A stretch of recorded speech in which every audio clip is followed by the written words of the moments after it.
So, as I announced at the beginning of worship, we have a special Green Challenge presentation today. And Sandra, if you would do the introductions, please, and I'll leave this in your hands.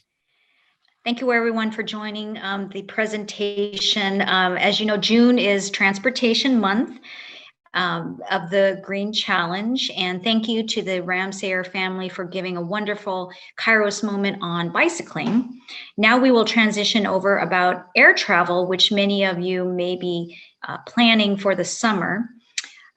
It is my great pleasure to introduce our guest speaker for today, Michelle McGinty, who is the Program Outreach Manager, working to get the word out about the benefits of Green E certification, the leading certification for voluntary renewable energy and carbon offset products and other program initiatives at the nonprofit Center for Resource Solutions in San Francisco.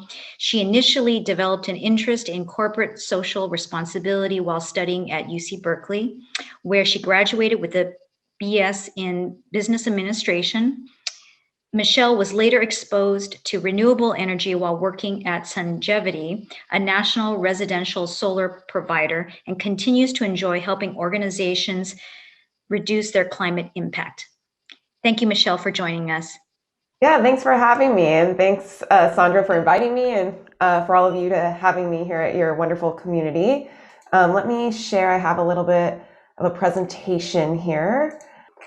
There we go. Oops. So just to introduce my organization, I do work for a nonprofit located in San Francisco, and we have the mission to create market and policy solutions to advance sustainable energy for almost 25 years.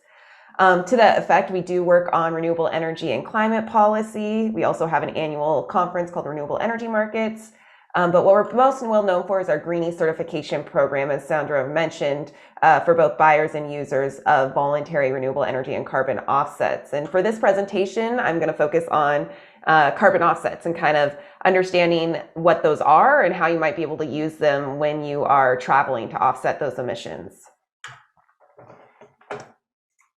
So kind of frame the issue to start here. As you guys are likely aware, why you're doing this focus is obviously climate change is a huge issue of our day and trying to tackle that. One of the recent big papers that kind of solidified this was the Intergovernmental Panels on Climate Change in 2018's report, where they found that there are really clear benefits to keep warming levels to 1 degree Celsius or lower compared to pre-industrial levels. And before they thought that was 2 degrees, but they found, because of different feedback loops, such as when the ice melts in the Arctic, permafrost actually gets released, releasing more methane, which is an even more potent greenhouse gas, which then only speeds up climate change, unfortunately. They found this 1.5 degrees Celsius level would be ideal and most safe. And one of the quotes from that paper that I thought was both inspiring but also challenging is they said limiting warming to 1.5 degrees Celsius is possible within the laws of chemistry and physics, but would require unprecedented transitions in all aspects of society. So it's encouraging that it's possible to do so, but also a little bit scary in that we need all hands on deck for this. So that's why I really appreciate your community reaching out to learn about this, to see what you can do. Although, we do need governmental support to make wide changes. And that's exactly what this graph is showing, that on our current trends, we would hit 1.5 degrees in 2040. But those little different green pathways is showing what we could do with our action, and different choices we make now could help us be on one of those lower paths, which include things like sourcing carbon offsets. So firstly, what is a carbon offset? So it is basically a certificate that represents the reduction of 1 metric ton of carbon dioxide or equivalent emissions. So what exactly does that mean? Again, it's an intangible certificate, so it's important to really understand what is happening from your purchase of this and what to look for to make sure you're getting a high quality carbon offset. So there's some aspects you should look for when sourcing carbon offsets, and we actually at my nonprofit have this little acronym of PAVER. So you're looking for permanence, additionality, verified, enforceable, and real. The one I'll focus on now is the additionality aspect. This is a really important piece of carbon offsets. So the idea is that the carbon offset has to be additional emission reductions, because you're basically paying someone to take some sort of action to reduce emissions so you can count them against your unavoidable emissions. So in this graph kind of shows you have some sort of baseline scenario, so just, standard would have occurred, and then some sort of project or activity occurs to actually create a carbon offset project. Because of your purchase of carbon offset, some sort of action occurs to reduce emissions. And that delta there is the emission reduction, or the 1 ton of carbon offset that you're purchasing, that you can then count against your emissions to kind of cancel them out. So a good example of this is, there's a lot of different kind of carbon offset projects that are listed on the right here that you could support. A good example of this additionality aspect is renewable energy, in that carbon offsets can be created from renewable energy because you're putting clean energy on the grid, displacing dirty fuels, which then cause emission reductions. However, in places like the US, renewable energy is actually financially feasible at this point, so they don't need to sell carbon offsets to make that project a go, and therefore it wouldn't surpass the additionality criteria, and carbon offsets aren't at all being able to be made for renewable energy in the US. However, in more nascent markets, like let's say India, where it maybe isn't financially feasible to create renewable energy projects, then carbon offsets can be sold for those projects, so that extra revenue is actually helping that project be created. And there's a lot of different other kinds. You might have heard of forestry projects. So oftentimes this involves actually protecting forests so that they can continue to have all that carbon sequestering potential.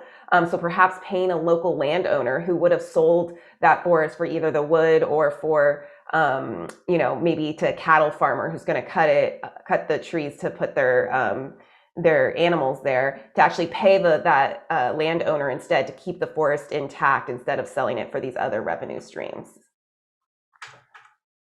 So on the transportation side, it's great that you're focusing on transportation this month, because as you can see, the EPA shows that in 2019 from the US, transportation accounted for 29% of the electricity from the US, and that of the carbon emissions.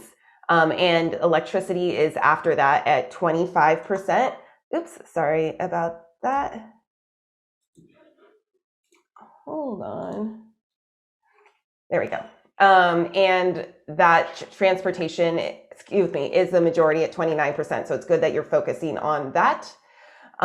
So the transportation, so 1 ton of carbon emissions is equal to about 2,513 miles driven by an average passenger vehicle, or 113 gallons of gasoline consumed, or 0.112 of your total home's energy use for a year. So again, this gives you kind of some framing of how much 1 carbon offset is 1 ton of carbon emissions, and so that how much that would offset. So it's actually not that much. So for example, a round trip flight between SF and New York is about 1 or 2 tons of carbon. So as an individual, it's actually not that much. So it makes it a little bit more feasible for you actually to make these offset purchases. And a bit about Greenie, and what our organization does is basically help you find high quality carbon offsets. So you don't have to be an expert to procure these, because obviously anyone can say they're selling a carbon offset. So you need to make sure it's of high quality, and that's what our certification does. So it's kind of like the organic stamp on a fruit or something, that that this is a high quality carbon offset. So what our organization does is first evaluate the project level certifiers, who actually go out and make sure the project is additional, for example, and they go to the forest and see how much trees are there and how much carbon is being sequestered. So this is a really, that's a big takeaway from this, is you want to make sure your carbon offsets are at least having a project level certifier. So they're going through these rigorous protocols to make sure they meet those paver requirements I mentioned, and Greenie helps do that for you. And on the right here, you see Verra, Climate Action Reserve, Gold Standard, and American Carbon Registry. So those are the project level certifiers that we endorse and the protocols that we approve. The other piece is the actual audit of the sellers themselves. So that's what Greenie does, is making sure, this is an intangible commodity. So how do you know that you're getting what was promised to you? And so we're actually auditing the carbon offset sellers to make sure the appropriate amount and type of offsets are being retired on your behalf, because that's how the whole program, they're tracked in these carbon registries. And then once the carbon offset's retired, it can no longer be resold. So that you're actually getting carbon offset in your name. And so that's what we're auditing your seller to make sure they're doing, as well as fair marketing practices. You know, your carbon offset seller should be telling you what kind of project level certification they're utilizing, so you know it's a legitimate offset. And so those are the kind of disclosures that our certification require. So one thing I did want to mention briefly is that carbon offsets are a great tool for air travel, because right now, unfortunately, there's no other option. You know, there's no other fuel type besides fossil fuels for flights. However, I did want to mention that really there's this hierarchy of, you know, reductions that you should always focus on. And they go in this order. First, you want to focus on energy efficiency, because that's directly reducing your emissions. They always say that the cleanest electron is the one not utilized. So whatever you can do to, you know, switch out those LED bulbs and do everything to reduce your emissions, that should be the first focus. Second is renewable energy, because again, this is directly reducing your emissions. You're not offsetting it with a carbon offset. So again, you know, sourcing clean energy, which you could actually do through your utility. And that's another type of product that Greenie certifies if you just like opt out for your utility's green power. So it can be pretty easy, or putting solar on your roof obviously is ideal. So again, you're directly reducing, where carbon offsets are great solutions for what we call unavoidable emissions of that, you know, you can't reduce them any other way. And that's when you use carbon offsets, but it's not the ultimate solution, because if everyone did that, you're just paying others to take actions, and that won't get us as a globe to reduce as much carbon as we need. And flights is one of those things too. You can choose not to take a flight, so you can consider that. You know, I think you know, Greta Thunberg is not taking flights for that reason. So some individuals will choose that route if possible. But of course, I personally am still going to travel, but at least I can use carbon offsets as a solution to kind of get where we need to be and do whatever I can now. I'll go kind of quickly through this, but I did want to mention carbon offsets are global in nature. So, you know, we talked about our siblings in the surrounding community. So you can actually support carbon offsets anywhere in the globe and use them against your emissions here. So that's kind of cool. And in fact, the voluntary market in 2019, most of the carbon offsets came from India, followed by United States and China. And then some things to look out for when sourcing carbon offsets is there's something called co-benefits. So every carbon offset represents 1 metric ton of emission reduction. So it's the same across all carbon offsets. However, some have added benefits outside of that that we call co-benefits. So while a like wind project or a landfill methane capture project does have those emission reductions, perhaps other projects like a forestry project has other co-benefits, such as actually helping that surrounding biodiversity or the watershed in that environment. Also, you know, maybe supporting electrification of transportation projects can have the added co-benefit of actually helping the pollution in the city, and you're actually increasing the air quality in that city. So that's an added co-benefit. So that's something you can look out for, what type of carbon offset projects you want to support. And then finally, how to source carbon offsets. So I can send this slides out afterwards. So I suggest checking out these links. You can go to the EPA and they have a carbon footprint calculator. Unfortunately, it's not focused on transportation. I had a hard time finding one focused on transportation. But don't forget, you know, you have emissions from other parts of your life that you can consider offsetting as well. And then there's a full list of Greenie sellers on our website that I included here. Unfortunately, a lot of them are geared more towards commercial customers. So I did at the last link here, I did highlight Green Mountain Energy because they are offering Greenie certified offsets direct to consumers. So you just put how much you want to purchase there and you can buy them straight off the internet. And they even have some easy conversion tools as well. And I did want to mention that carbon offsets are actually less expensive than you might think. So for, like I mentioned, that round trip from New York to LA, it's $7 to offset that whole trip. They also have on Green Mountain that it's about $70 to offset an average person's household use of electricity and transportation and weight. And I, in fact, did the EPA calculator, and it showed an average of 16,500 pounds of CO2, which equates to about 8 offsets. So that would be $56 a year if it's $7 an offset. As well as I source renewable energy. So that did make that a little bit lower number. But if I hadn't sourced renewable energy, it would just be slightly more than that.